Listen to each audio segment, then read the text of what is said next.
Entonces, la clase anterior, el día viernes, no olviden que el lunes no pasamos clases por el foro debate de los candidatos para decano de la facultad. Entonces, el día viernes anterior empezamos con el avance de un nuevo tema. En este caso, el tema es el tema de la competencia perfecta. Como les había indicado, es quizá el tema más importante que vamos a desarrollar en el entendido de que la mayoría de las economías, de los mercados, están representados por una competencia perfecta, que recordarán ustedes, les había dicho, se Sí. caracteriza por el hecho de que,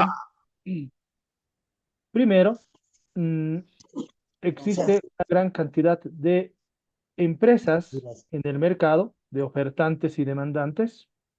Luego existe una libertad en la asignación de precios y es justamente la principal característica. Y luego la última gran característica está en el hecho de que existe un libre ingreso y salida de las empresas en el mercado. Entonces, eso genera que el precio se constituya en una variable clave. Y si hablamos de precio, también tenemos que hablar de los costos. Tienen que tener, y saben muy bien que por contabilidad hay una diferencia entre el precio y el costo variable. Esa diferencia o el costo de producción. Y esa diferencia es la ganancia que recibimos por la venta de cada producto. Y en competencia perfecta, como es difícil competir con precios, la esencia del éxito está pues en saber gestionar los costos. El día viernes ya habíamos formulado la función del costo variable como nos indicaba el inciso A, los que asistieron recordarán, y ahora nos corresponde determinar la función del costo total. Entonces vamos a entrar a ese trabajo. Vamos al inciso B. Esto va a ser muy fácil. Lo que sí nos va a llevar tiempo es el inciso C. Entonces, recordarán ustedes, en clases anteriores habíamos formulado una función del costo. Esta función del costo que puede ser representada simplemente con una letra C o puede ser representada con C y T, como en este caso, puede estar compuesta de diversas maneras, pero el criterio más usual, ante todo cuando hablamos de teoría de decisiones basada en cálculos cuantitativos, es clasificar los costos en variables y en fijos. Entonces, el costo total, y vamos a ir señalando eso, CT es, y acostúmbrense porque en costos, en presupuestos, en finanzas se maneja bastante esta simbología. Cuando encuentren C y T en mayúsculas, esto representa el costo total. Ese costo total es igual a, o puede estar disgregado, desarrollado de diversas formas. Pero la clasificación, la evaluación de los costos más habitual es esta. Es decir, que el costo total resulta de la suma del costo variable o costo variable total, también se lo simboliza así, más el costo fijo, simplemente C y F. Ahí está. Esta es la función del costo total que vamos a utilizar en este caso para encontrar la función del costo pertinente a esta empresa. Entonces, ¿cuál es la ventaja? Que en la clase anterior nosotros ya habíamos determinado la función del costo variable. Ahora, respecto al costo fijo, vean ustedes cómo nos indican en el enunciado. El costo fijo es de 64 bolivianos. Entonces, lo que tenemos que hacer es justamente a el costo variable sumar esa constante, porque el costo fijo, ya les había indicado en clases anteriores, es un valor numérico constante, fijo. No importa que la producción, les decía, sea cero, sea 1 millón de piezas de unidades, este costo se mantiene igual. Entonces, justamente nosotros vamos a realizar esto, por favor. Entonces, nos vamos al trabajo en ese entendido. Costo total, en este caso, va a ser igual a costo variable. Aquí está la función del costo variable en esta situación. La letra Q elevada a una potencia al cubo menos 15 por Q elevada al cuadrado menos 15 por Q elevada al cuadrado más 80Q. ¿De dónde voy obteniendo esto? No es un invento mío, está aquí arriba, la función del costo variable, y más, como nos indica la función, más el costo fijo. ¿Y dónde está el costo fijo? En este caso ya se les está proporcionando ese valor. Vean el inciso B, nos dicen la función del costo total, conociendo que el costo fijo es de bolivianos 64. Entonces, esto es 64 y ya está. Así de manera tan sencilla, tenemos nuestra función del costo total. Nada más. Les había dicho el tema anterior, si ustedes recuerdan, esa función del costo o función del costo total la podemos expresar de diversas formas matemáticamente.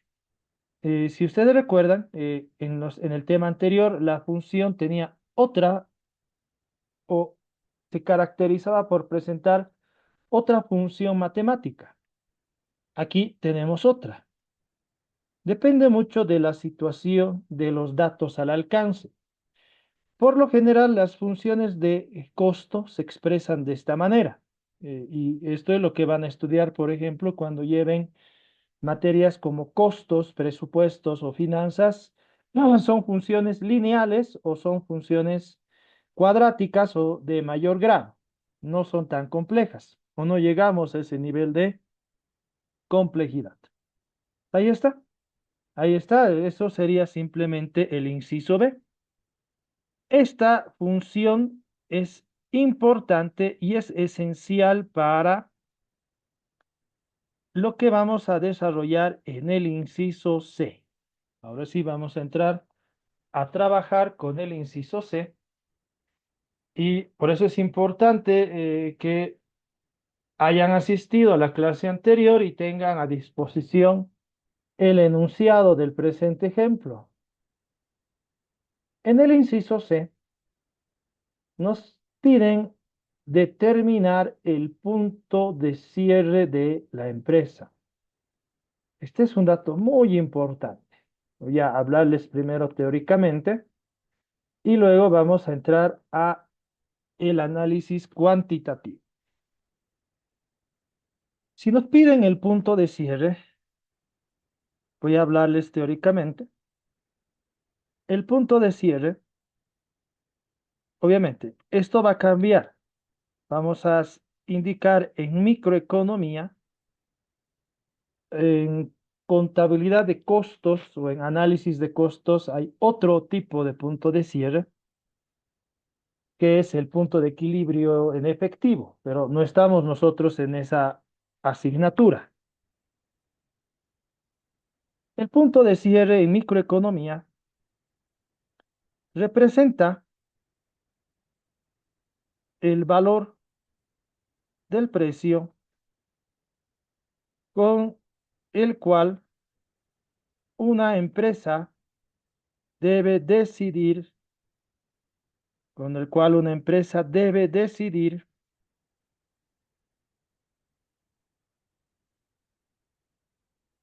cerrar sus operaciones. Es decir, la empresa desaparece. Este parámetro es muy importante. ¿Por qué? Porque, y vamos a ir indicando esto adicionalmente, como en competencia perfecta, la asignación de precios está condicionada ante todo por la competencia. Como habíamos visto antes, ¿verdad? Si mi competidor ofrece un precio de 8 bolivianos, yo también tengo que hacer lo mismo, inclusive ofrecer a 7,90 para atraer a los clientes. La asignación de precios está condicionada ante todo por la competencia. Puede suceder que los costos de una empresa, y ojo, aquí hay que indicar por su mala gestión, sean altos. Los costos de una empresa por su mala gestión sean altos. Y reitero, por eso es clave en el mundo empresarial la buena gestión de los costos. Es esencial. Puede suceder que los costos de una empresa por su mala gestión sean altos. Entonces, sean altos. Entonces, los expertos establecen que hay un nivel de costos unitarios y en este caso sería el valor mínimo del costo variable unitario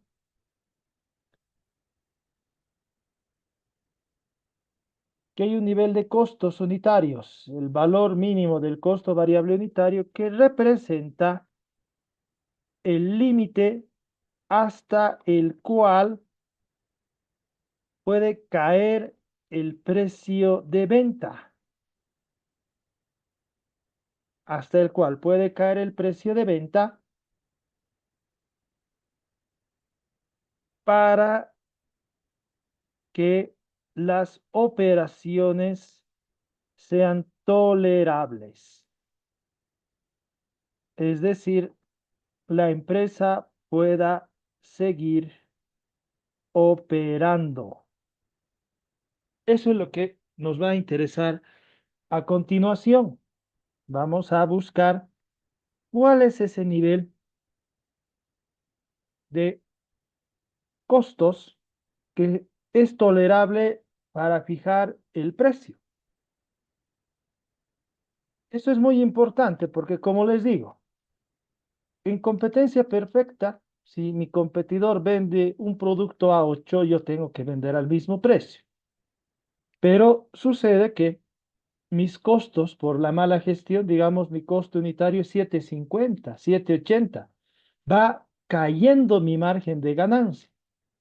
Va a haber un límite, para ello va a haber un límite donde es lo máximo que puedo reducir el precio de venta para seguir operando. Si reduzco ese precio por debajo de ese límite, directamente tengo que decidir cerrar mi empresa. Y reitero, eso es culpa de el dueño por no ser eficiente al gestionar sus costos. Por eso les decía, En el mundo empresarial no importa de la empresa que hablen, puede ser un pequeño negocio de venta de caramelos, una cafetería, un señor que vende jugos de naranja en un carrito, tienen que saber gestionar sus costos. La idea es reducir el costo en el mayor nivel posible. Ahí está. Entonces, justamente vamos a ver ese detalle.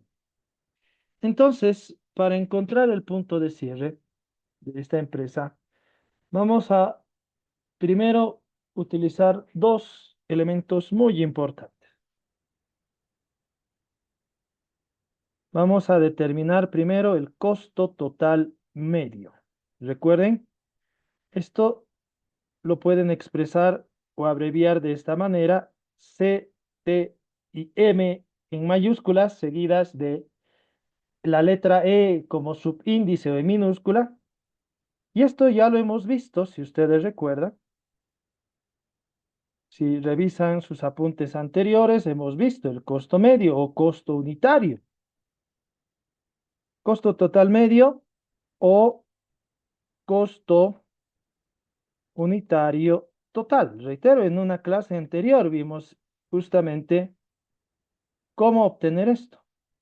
Y es muy sencillo. Si ustedes recuerdan, esto va a ser igual a la división entre el costo total o la función del costo total entre un determinado volumen de producción. No olviden que ahora ya no manejamos PR como simbología de la producción, sino la letra Q. Vamos a hallar esto, pero una vez que hallemos esto, también vamos a hallar o vamos a hallar la derivada del costo total medio y vamos a despejar el valor de la producción cuando obtenemos esa derivada. Pero primero vamos a partir de esto. Costo total medio o costo unitario total. En este caso tenemos los datos necesarios para trabajar. Costo total medio igual. Costo total. Buscamos cuál es la función en este caso del costo total y está aquí arriba. Copiamos, por favor, copiamos esta función. Aquí está nuestra función del costo total. Entonces aquí vamos a colocar, como nos indican, q elevado al cubo menos 15 q elevado al cuadrado menos 15 por q elevada al cuadrado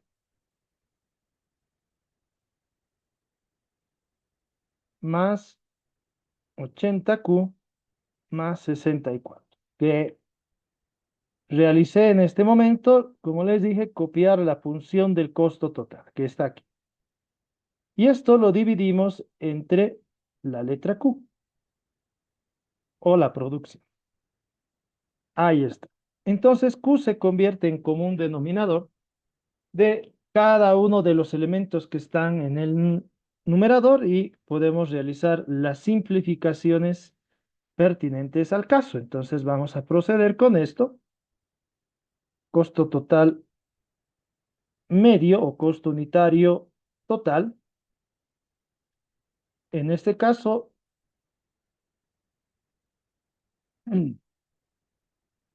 reitero, Q es un común denominador, entonces vamos a trabajar bajo esa premisa.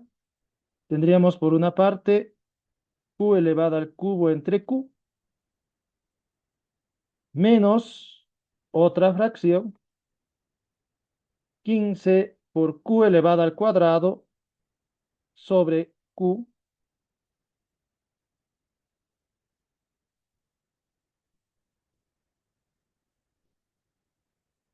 más otra fracción, 80Q sobre Q. Y por último, la constante, 64 dividida entre Q.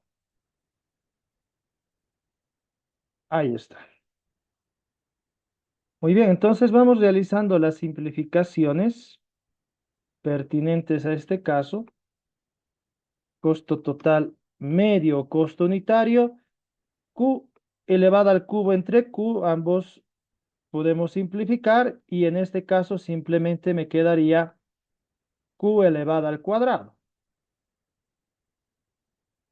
Menos, de la misma manera, yo puedo simplificar 15Q al cuadrado sobre Q y me va a quedar simplemente 15Q. De la misma manera, puedo simplificar 80Q dividido entre Q, va a ser 80. Y aquí, obviamente, esto no se puede simplificar, nos va a quedar como más 64 o sobre Q. Muy bien, ahí está. Esa va a ser nuestra función del costo total medio o función del costo unitario total, como ustedes quieran llamar. Una vez que obtuvimos esto, y este procedimiento también ya lo hicimos una clase anterior, si recuerdan, tenemos que determinar la derivada de la función del costo total medio o costo unitario total. Entonces aquí vamos a ver nuevamente este trabajo. Entonces nos vamos ahora a determinar la derivada del costo total medio o costo unitario total. En ese entendido,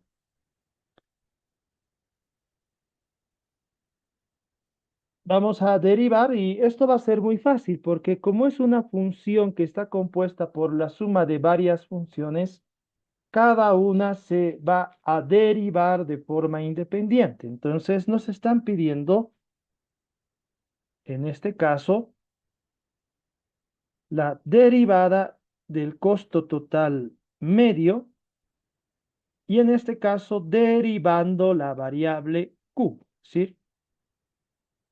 Así. Entonces, cada una de estas funciones, porque si están separadas por signos de sustracción o adición, cada una se considera una función independiente, las vamos a derivar igual de forma independiente. Entonces, y esto ya estamos casi ya finalización del semestre, es lógico que el tema de derivadas todos ustedes ya lo han llevado. Entonces ya dominan por lo menos las funciones y las definiciones básicas. Entonces, si encuentro, por ejemplo, vemos aquí una variable elevada a una potencia al cuadrado, su derivada va a ser simplemente pues 2Q. Ahí está. Menos. Si encuentro un número, una constante que multiplica a una variable, la variable sola o elevada a 1, pues simplemente va a ser el número, menos 15. Más. Si aquí tengo un número, una constante, que no está multiplicando a ninguna variable, entonces, como es un número, cualquiera sea este, su derivada es cero. Y por último, tengo la función 64 dividida entre Q. Recuerden ustedes, cuando la función tiene estas características, un número que está dividido por una variable, en este caso la variable es Q, no olviden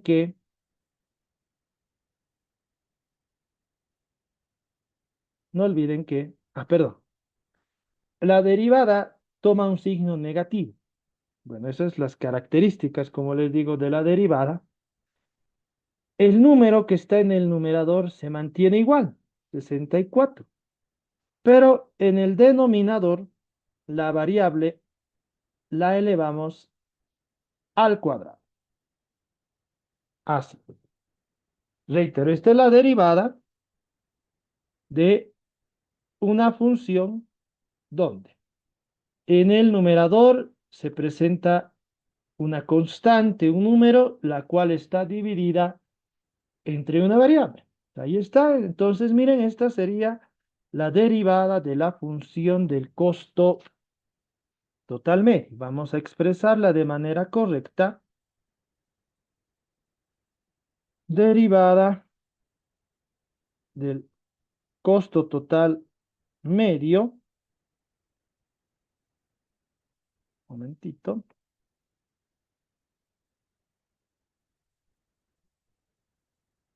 Respecto a la variable de la producción. Entonces va a ser 2Q menos 15. El cero ya lo podemos omitir, no nos va a perjudicar. Menos 64 dividido entre Q elevado al cuadrado. Muy bien, ahí está. Ahora, recuerden, esto ya lo habíamos hecho en clases anteriores. Es un repaso a lo que hicimos. La derivada de el costo total medio la vamos a igualar a cero. De esa manera, la función se convierte en una ecuación. Entonces, miren, esto igual a cero. En ese entendido, nos quedaría cero igual a 2Q menos 15 menos 64 dividido entre Q al cuadrado.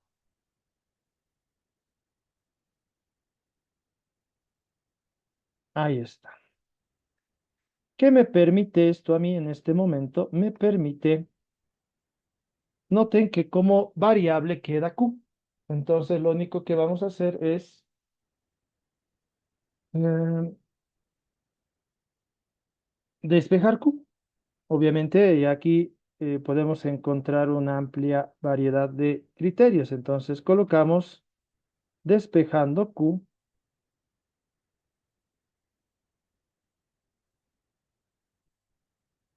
En este caso, ya ustedes verán cómo proceden a esto. Bueno, yo lo voy a hacer a detalle, por favor. Entonces, cero Q al cuadrado en el lado derecho lo voy a convertir en común denominador de toda la función. Entonces, si convierto a Q al cuadrado en común denominador, voy a obtener, primero, Q al cuadrado va a pasar a multiplicar a Q. Entonces, 2Q por Q al cuadrado, vamos a obtener 2Q elevada al cubo.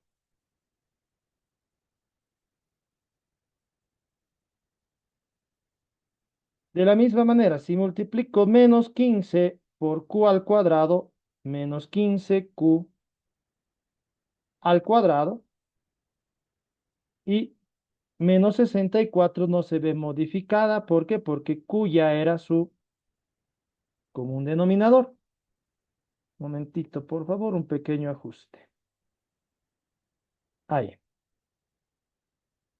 Y reitero, el común denominador en este caso va a ser Q elevado al cuadrado. Ahí está. Entonces, miren, hago esa pequeña corrección en la parte derecha de la ecuación. Y ahora esto me permite que el común denominador de los miembros que están a la derecha pasen a multiplicar a los miembros que están a la izquierda. Y de esa manera ya no tendría una fracción en el lado derecho. Voy a continuar aquí abajo. Entonces, Q al cuadrado pasa a multiplicar al lado izquierdo. En ese entendido voy a obtener cero por Q elevado al cuadrado. Un momentito.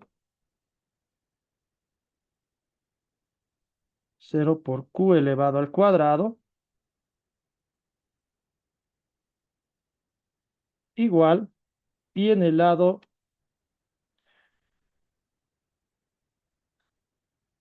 derecho me va a quedar 2 por q elevado al cubo menos 15 por q elevado al cuadrado menos 64. Y cualquier número, en este caso q, o no siempre un número, una variable que esté multiplicada por cero, pues va a encontrar la característica de que se va a convertir en cero. Cualquier número o variable que llegue a tomar un número que no sea el infinito, pues simplemente va a ser igual a cero. Ahí está. Muy bien. Ahora, en esta parte, noten ustedes que una de las variables está elevada a una potencia diferente de 2. Entonces aquí necesariamente hay que aplicar algún método de factorización. Ustedes en secundaria aprendieron álgebra, cualquier álgebra o de cualquier autor, y ellos nos hablan de la factorización. Entonces vamos a aplicar eso factorizando por el método de evaluación. Bueno, en el álgebra de Baldor se llama así, o Ruffini. Es el término, bueno, es el nombre de este experto matemático que ha sido el precursor de esta metodología. Entonces recordarán, generalmente este método se utiliza cuando, reitero, eh, la expresión matemática, la ecuación sujeta a factorización, tiene una variable elevada a un grado mayor al cuadrado. Entonces aquí está, si tenemos q al cubo, necesariamente tenemos que factorizar por Ruffini y además noten que nos falta aquí un miembro que tenga la letra q. Entonces recuerden, según esta metodología de análisis, lo que se hace es, eh, primero ordenar la expresión, la ecuación, con todos los miembros según el orden que deberían tener o el grado de sus variables.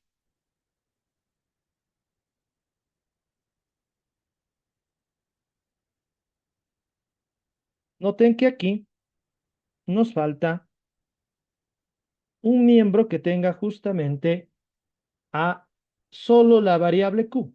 En ese entendido, al no existir, suponemos que es 0 o 0q. Y ahí está. Entonces, miren, así está ordenada. Y este orden me sirve para trabajar solamente con las constantes que multiplican o acompañan a cada variable. Entonces, trabajamos con una tablita, con un cuadrito. Bueno, para ustedes puede ser el trabajo un poco más fácil.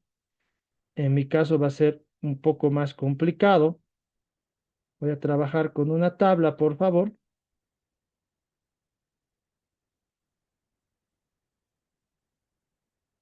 Así más o menos. Trato de trabajar en el Word para que sea más fácil, primero de visualizar. Si trabajo con una pizarra, el problema va a ser la visualización. El Word igual me permite grabar adecuadamente y subir luego la grabación a, en este caso, un canal en YouTube para que puedan observar. Entonces, en este entendido, recuerden, trabajamos con esta tabla, pero solamente trabajamos con las constantes que multiplican a cada variable. Entonces, aquí miren, a q al cubo la constante que acompaña es 2 o más 2, como quieran manejar. No hay problema, se puede manejar 2 o más 2. A q al cuadrado la constante que la acompaña es menos 15. Q, noten, no había aquí la variable Q, suponemos que es 0Q, entonces 0 más 0 Y al final quedaba la constante, entonces la constante menos 74. Recuerden entonces la metodología. Les reitero, esto no es algo nuevo que estén ustedes estudiando, esto lo han visto desde secundaria. En este caso, ahí en esta parte siempre se anota un cero por las características del procedimiento. Entonces, ahora el procedimiento nos indica que hay que trabajar con valores, como dirían los expertos al tanteo. Si nos damos un valor arbitrario y ese valor arbitrario tiene que multiplicarse por la suma de estos dos valores y eso se lo anota aquí. Entonces el procedimiento se repite hasta lograr que este valor de menos 64 se convierta en cero o podamos suprimirlo. Entonces, en este caso yo, como les digo, tenemos el problema de que obligatoriamente tenemos que trabajar con valores aleatorios. Imagínense que yo aquí le dé el valor de 1. Reitero, es un valor aleatorio. Entonces, 2 más 0, 2. 1 por 2 nos da 2 positivo. Bueno, aquí lo vamos a poner más 1 para que sea preciso. Menos 15 más 2 nos va a dar menos 13. 1 positivo por menos 13. Menos 13. 0 menos 13 menos 13. Y 1 positivo por menos 13 menos 13. Y 64 menos 13 menos 77. Noten que no se ha cumplido el objetivo. Esto tiene que convertirse en cero. Entonces, vamos, y como les dije, vamos a trabajar con números aleatorios hasta que esto se convierta en cero. Por favor, ya se va a acabar la sesión. Les pido que vuelvan a ingresar al mismo enlace para continuar la clase. Por lo menos hay que avanzar hasta las 3:15, por favor. Entonces, ni bien se cierre la sesión, reitero, por favor, ingresen al mismo enlace.